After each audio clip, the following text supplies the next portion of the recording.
চট্টগ্রামের ফিলিং স্টেশনগুলোতে দীর্ঘ লাইন, তেল না থাকায় বন্ধ বেশ কয়েকটি পাম্প।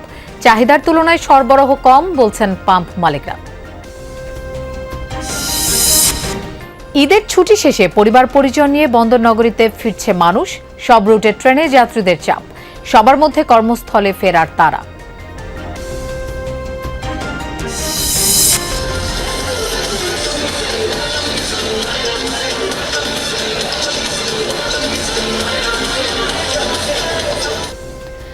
ঈদের ছুটি শেষ হলেও কোলাহলে মুখর চট্টগ্রাম, কক্সবাজার এবং ৩ পার্বত্য জেলার পর্যটন স্পট। পরিবার নিয়ে ঈদ আনন্দে মেতেছেন সবাই। হোটেল মোটেল সব পরিপূর্ণ।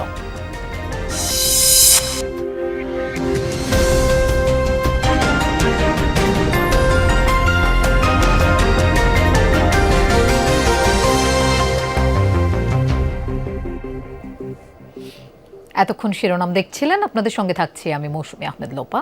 এবার যাচ্ছি পুরো খবরে। ঈদের ছুটি শেষে গাড়ির চাপ বাড়ায় চট্টগ্রামে জ্বালানির সংকট তীব্র। অনেক পেট্রোল পাম্প বন্ধ, যেগুলো খোলা সেখানে গাড়ির দীর্ঘ লাইন। ঘন্টার পর ঘন্টা দাঁড়িয়েও তেল পাচ্ছেন না বলে অভিযোগ অনেকের। অন্যদিকে চাহিদার তুলনায় সরবরাহ কম বলছেন পাম্প মালিকরা। চট্টগ্রাম মহানগরীর বেশিরভাগ পেট্রোল পাম্পের অবস্থা এমন। অধিকাংশ পাম্প বন্ধ থাকায় যেগুলো খোলা আছে সেগুলোর সামনে গাড়ির দীর্ঘ লাইন। ঘন্টার পর ঘন্টা অপেক্ষা করেও অনেকেই পাচ্ছেন না প্রয়োজনীয় জ্বালানি। কেউ কেউ আবার সীমিত পরিমাণে জ্বালানি নিয়ে ফিরছেন হতাশ হয়ে। 10-12টা পাম্প ঘুরে তারপর এখন আসলাম। এখানে যাও দিচ্ছে তাও 200 টাকার। এই এতক্ষণ সিরিয়াল দিয়ে যদি 200 টাকার তেল নিয়ে হবে, অনেকক্ষণ লাইনে দাঁড়ানোর পরে 200 টাকারই দিচ্ছে। 20 লিটারের মতো তেল লাগবে। এখানে 1000 টাকা তেল দিচ্ছে মাত্র। আমরা বিভিন্ন নিউজে দেখতে পাচ্ছি, শুনতে পাচ্ছি যে তেল অ্যাভেলেবেল আছে। এখানে আসি সম্বাদটা শুনতেছি আরেক ধরনের। সরকার আমাদেরকে নির্দিষ্ট করে বলুক যে আমাদের কাছে পর্যাপ্ত তেল আছে বা নাই। জ্বালানি সংকটের প্রভাব পড়েছে জনজীবনে। জ্বালানি সাশ্রয়ে গাড়ি ব্যবহার কমিয়ে দিয়েছেন অনেকে। জরুরি প্রয়োজন ছাড়া গাড়ির এসিও বন্ধ রাখছেন কেউ কেউ। নিজের অবস্থানটাও ধরে রাখতে পারছি না তেলের কারণে। দেশের অর্থনীতিও ধ্বংস হচ্ছে তেলের কারণে। সেভ করা, নিজের যেটা জরুরি মনে হচ্ছে সেটা করা, যেটা জরুরি মনে হচ্ছে না সেটা অ্যাভয়েড করা। আগে যেভাবে সব জায়গায় গাড়ি নিয়ে যাইতাম, এখন কম যাইতেছি। আর এসি টেসি খুব কম চলতেছে। আগের সাথে আধা গাড়ি এখন ইউজ করতেছি। আগে যেভাবে চলাফেরা করতে পারেন এইভাবে চলতে পারতেছি না। পাম্প মালিকদের দাবি, চাহিদা অনুযায়ী জ্বালানি সরবরাহ কম। সংকটের কারণে তারা বাধ্য হয়ে রেশনিং পদ্ধতিতে জ্বালানি বিক্রি করছেন। ডিপিগুলিতে আসলে মাল এখন দিচ্ছে না। আবার এই যে দেখতেছেন না আপনি, পাম্প তো নাই, খালি। আর মানুষও প্যানিক সৃষ্টি করতেছে, বুঝছেন। আমরা যাচ্ছি দিল্লি 2 গাড়ি করে দেখ, কিন্তু আমাদের বাজেটটা ছিল 60 গাড়ি। ওখানে ওরা কোটা বাড়াই দিয়েছে মাত্র 25 গাড়ি। তা আরগুলো আমাদের চাহিদা করতে আনবো আমরা পাইলে তো দিতে পারতাম না, আমরা পাচ্ছি না দিতে। শহীদুল সুমন, যমুনা নিউজ, চট্টগ্রাম। দর্শক, আমরা চট্টগ্রামের জ্বালানি সংকট নিয়ে জানবো সরাসরি। আমাদের সাথে যোগ দিচ্ছেন সহকর্মী জোবায়েদ ইবনে শাহাদাত। জোবায়েদ, পরিবহন মালিকরা কি প্রয়োজন মতো তেল পাচ্ছেন কিনা, ফিলিং স্টেশন কর্তৃপক্ষ কি বলছে?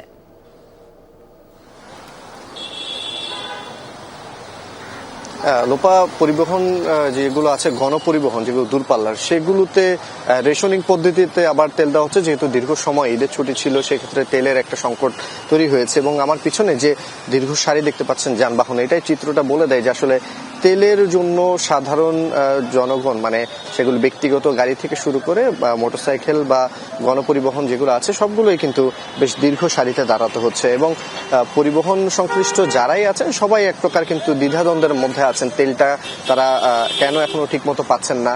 আর পাম্প কর্তৃপক্ষ যেটা বলছে, তারা সবাইকে দেওয়ার জন্য তারা চেষ্টা করছেন, তবে সেক্ষেত্রে তাদের সবাইকে যদি দিতে যায় সেক্ষেত্রে নির্দিষ্ট একটা পরিমাণে তাদের ভাগ করে দিতে হচ্ছে, সেটাও তারা দিচ্ছেন। তবে প্রয়োজন অনুযায়ী যেগুলো প্রয়োজন মনে করছেন সেক্ষেত্রে তারা কিছুটা হলেও ছাড় দিচ্ছেন। এবং এই চিত্র চট্টগ্রাম নগরীর প্রত্যেকটি পেট্রোল পাম্পেই অনেকটা একই চিত্র বলা চলে, এবং সেটাই আমরা সকাল থেকেই ঘুরে ঘুরে দেখছি।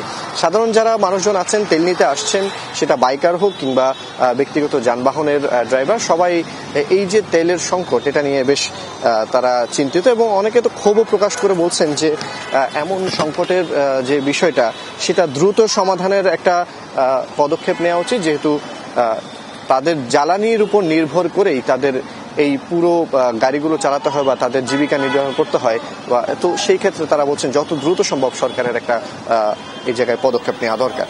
লোপা। জোবায়েদ, আপনাকে ধন্যবাদ আমাদের সাথে যোগ দেওয়ার জন্য। ঈদের ছুটি শেষে দলে দলে কর্মস্থলে ফিরছে মানুষ। বন্দরনগরী চট্টগ্রামের সব রুটের ট্রেনে যাত্রীদের বেশ চাপ। কেউ পরিবার নিয়ে চট্টগ্রামে ফিরছেন, আবার কেউ যাচ্ছেন অন্য শহরে। সবার মধ্যে কর্মস্থলে ফেরার তাড়া। তবে সড়কপথে ফিরতি যাত্রীর চাপ তুলনামূলক কম। প্রিয়জনের সাথে ঈদ উদযাপন শেষে দলে দলে কর্মস্থলে ফিরছেন মানুষ। চট্টগ্রাম রেল স্টেশনে দিনভর সবকটি ট্রেনেই দেখা গেছে ভিড়। কারো কারো অফিস আজ থেকে খুলেছে, কারো খোলা কাল থেকে। কর্মস্থলে যোগ দেওয়ার তারা সবার মধ্যে। তবে বেশিরভাগ ট্রেন নির্ধারিত সময়ের চেয়ে দেরিতে ছেড়ে আসায় ভোগান্তিতে পড়েন অনেকে। আমরা কর্মজীবী মানুষ, যেহেতু চাকরি আছে, চাকরিতে জয়েন করতে হবে, এই জন্য আমরা চলে আসছি। আব্বা আমার সাথে ঈদ করেছি, ফ্যামিলির সবাই একসাথে ঢাকাতে চলে আসতাম। ব্যবসা আছে যাদের নাকি এক্সপোর্ট ওরিয়েন্টেড, ওদের জন্য তো আর এই ছুটিগুলো আর কাভার হবে না, কাউন্ট হবে না, এর জন্য আমাদের চলে আসতে হয়েছে। আপনার মানুষদেরকে ছেড়ে আসতে খারাপও লাগে, ওর দাদি তো অনেক কান্না করে।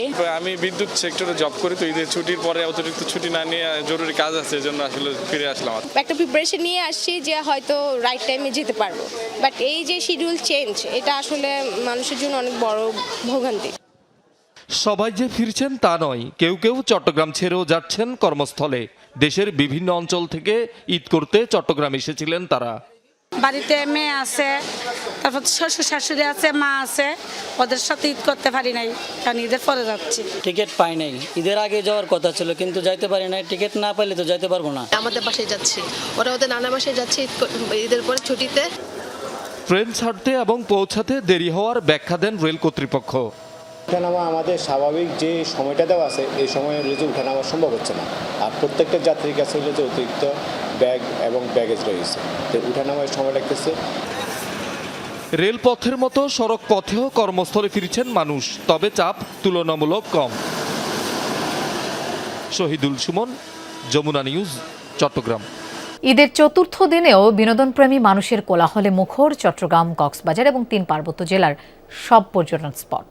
পরিবার, পরিজন, বন্ধু বান্ধব নিয়ে সবাই মেতেছেন ঈদ আনন্দ উদযাপনে। দর্শনীয় সব স্থানে দিনরাত লেগে আছে সব বয়সী মানুষের ঢল। পর্যটন কেন্দ্রিক ব্যবসা বাণিজ্য বেশ চাঙ্গা। ঈদের দিন থেকে চট্টগ্রামে সব পর্যটন কেন্দ্রের চিত্র এমন। সব বয়সী মানুষ মেতে আছেন আনন্দে। পতেঙ্গা সমুদ্র সৈকত, ফয়েজ লেক, শিশু পার্ক, চিড়িয়াখানা, ভাটিয়ারি লেক, আনোয়ারার পার্কি সমুদ্র সৈকত সহ দর্শনীয় সব স্থানে অগণিত মানুষের আনাগোনায় মুখরিত। ভ্রমণ পিপাসুদের সবচেয়ে পছন্দের গন্তব্য কক্সবাজার সমুদ্র সৈকতের লাবণী, কলাতলি, সুগন্ধা পয়েন্টে 4 দিন ধরে পর্যটকের ঢল। সব হোটেল মোটেল পরিপূর্ণ। দেশের বিভিন্ন স্থান থেকে পরিবার পরিজন নিয়ে ঈদ আনন্দ উদযাপনে এখনও কক্সবাজার আসছেন অনেকে। ঘুরলাম, এই 2টা বিচ ঘুরলাম, তারপর বার্মিজ মার্কেট, তারপর ওদিকে আপনার কি জানি হিমছড়ি। ভিড় তো থাকবে, প্রতি বছরেই থাকবে, তো ঈদের মৌসুমের আনন্দটা আলাদা, এই জন্য পতেঙ্গা ছেড়ে এখানে আসা। 15 দিন আগে বুকিং করে রাখছি, অনেক ভালো লাগতেছে আইসা। বাচ্চাদেরকে নিয়ে আসছি, ফ্যামিলিকে, বাবাকে নিয়ে আসছি। পাহাড়, নদী আর হ্রদ বেষ্টিত 3 পার্বত্য জেলাও পর্যটক সমাগমে মুখর। বান্দরবানে দর্শনীয় সব স্পট ঘুরে ঈদ আনন্দে মেতেছেন নারী, পুরুষ, শিশু সহ সব শ্রেণী পেশার মানুষ। এখন আসছিলাম বান্দরবান ঘুরতে, এখন এই জায়গা থেকে যাবো থানচিতে, থানচি থেকে পরে আমি এখন ঘুরে আসবো। শহরের যান্ত্রিক জীবনের ক্লান্তি আর একঘেয়েমি দূর করতে প্রকৃতির সৌন্দর্যমণ্ডিত রাঙ্গামাটিতে ছুটে যান অনেকে। ব্যতিক্রম হয়নি এবারও। ঝুলন্ত সেতু, অরণ্যক, পলওয়েল পার্ক, কাপ্তাই লেকে এখন পর্যটকের ঢল। তো আমাদের এখন রুম পাইনি, আমরা খুব ভোগান্তির মধ্যে আছি। আগেও একবার আসা হয়েছে, এবার সেকেন্ড টাইম, তো ভালোই লাগতেছে, খারাপ না। খাগড়াছড়ির আলুটিলা জেলা পরিষদ পার্ক সহ সব পর্যটন কেন্দ্র কোলাহল মুখর। সবাই উপভোগ করছেন মনোরম নৈসর্গিক সৌন্দর্য। জনসমাগম বাড়ায় পর্যটক সংশ্লিষ্ট ব্যবসা বাণিজ্য চাঙ্গা। বেশ ভালোই, পাহাড়ি পরিবেশটা অনেক সুন্দর, এখান থেকে ভিউ তো অনেক বেশি সুন্দর। আসলে জার্নি করে এত কষ্ট করে এখানে আসাটাই আমার সার্থক হয়ে গেল। অনেক একটা শান্তির জায়গা, এক কথায় অনেক ভালো লাগতেছে এখানে। ভিতরে যখন ঢুকি একটু কেমন যেন গা ছমছম করে। আমি মা বাবার সঙ্গে এসেছি, আমার ভালো লাগছে। এই পর্যটকদের নিরাপত্তা নিশ্চিত করতে টুরিস্ট পুলিশ সদা বদ্ধপরিকর। শহীদুল সুমন, যমুনা নিউজ। ঈদের ছুটি শেষ হলেও দেশের পর্যটন স্পটগুলোতে আজও ঘুরে বেড়াচ্ছেন অনেকেই। পর্যটন নগরী কক্সবাজারে সাগরের নীল জলরাশির হাতছানিতে পরিবার পরিজন নিয়ে মেতেছেন সমুদ্র স্নানে।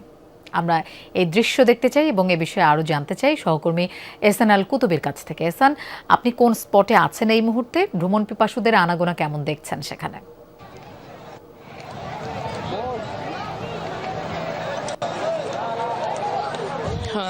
আজকে ঈদের চতুর্থ দিন, অর্থাৎ ঈদের যে ছুটি শেষ, ঈদের ছুটি শেষ হলেও কিন্তু যারা অতিরিক্ত 2 দিন ছুটি নিয়েছেন, বিশেষ করে আজকে এবং আগামীকাল, তারা কক্সবাজারে ছুটে এসেছেন।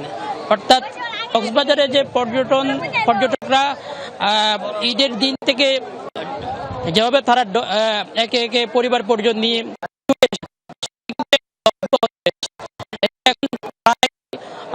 সন্ধ্যা ঘনিয়ে আসছে, কিছুক্ষণ পরে কিন্তু সূর্য স্নান হবে এবং এই অবস্থায় আমরা দেখছি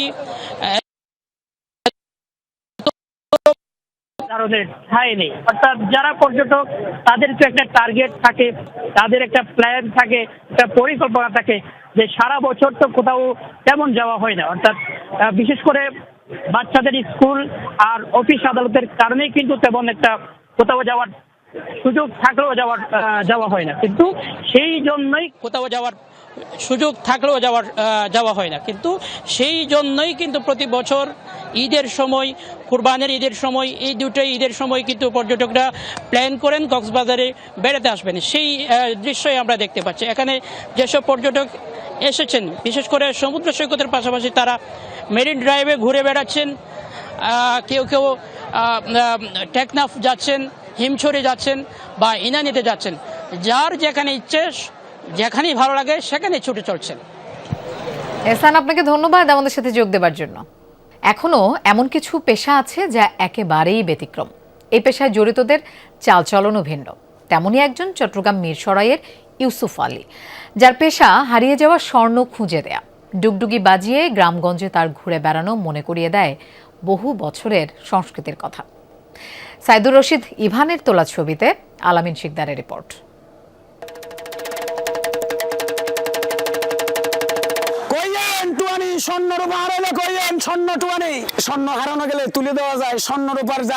এভাবে এই বেশে গ্রাম শহর বন্দর ঘুরে বেড়ান ইউসুফ আলী, যাদের সোনাদানা, রূপা বা মূল্যবান কিছু হারিয়েছে। তাদের মনোযোগ আকর্ষণ করেন বাদ্য বাজিয়ে।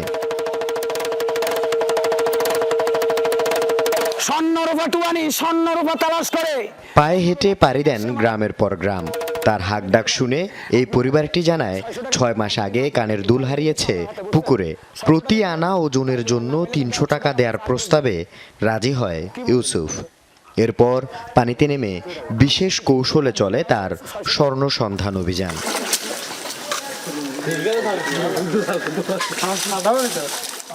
আধ ঘন্টার মধ্যে হারিয়ে যাওয়া কানের দুল খুঁজে বের করেন ইউসুফ।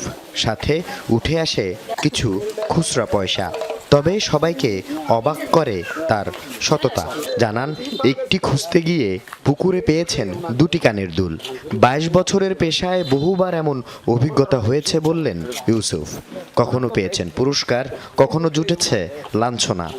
2 ঘন্টা কষ্টের পরে দাদা দুলটা পাইছি। পাওয়ার পরে কিন্তু আবার ওনার ছেলে বাড়িতে আসছে। আসার পরে ওনার ছেলে দুলটা নিয়ে বলতেছে কি, এটা বাজের জিনিস, এটা স্বর্ণের দুল নয়। ওই ছেলে থেকে আবার টাকা চাইতে দিয়েছিল, আমার গেড়ি ধাক্কা দিয়ে বাইর করে দিল বাড়ি থেকে। 4 সন্তান ও স্ত্রী নিয়ে চট্টগ্রামের মিরসরাই জোরারগঞ্জ সোনাপাহাড় বেদেপল্লীতে মানুষটির বসবাস। কাজ পেলে পারিশ্রমিকের টাকায় ঘরের চুলা জ্বলে, তা না হলে কাটে কষ্টের দিন। ব্যতিক্রমী এই পেশার দীক্ষা বাবার কাছ থেকে পাওয়া। 100 বাড়িতে ঘুরলে 2 বাড়ি কি 1 বাড়িতে পাওয়া যায়। আর যদিও সময় এটা না পাই, তাহলে আমাদের ধার কর্য করে মা বাপ নিয়ে ছেলে মেয়ে এগুলো খাইতে হয়। তে ধার কর্য যদি না পাই তাহলে উপাস থাকতে হয়।